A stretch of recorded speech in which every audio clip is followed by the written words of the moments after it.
maybe what the foundation for all success it is at anything in your life. And tell you a story about 35 years ago, so roughly.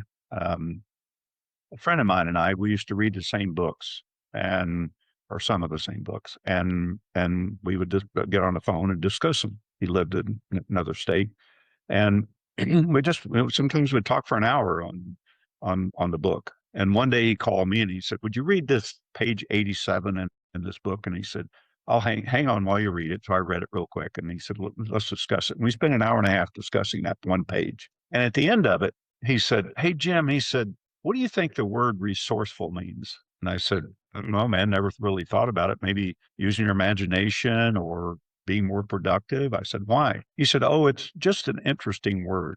And I said, "Yeah, I guess so." And we hung up. And a few hours later, I was driving home from the office and I couldn't quit thinking about the word. It was just ringing in my mind. Like when somebody says, "Don't think about a pink elephant," and all you can think about is a pink elephant. And so I'm driving home and we didn't have internet or anything 35 years ago. So I went in and grabbed the dictionary and opened it up and looked up the word resourceful.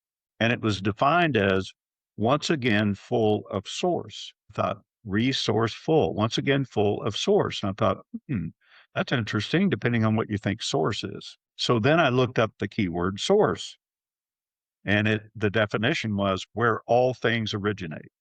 Some things, all things originate in source.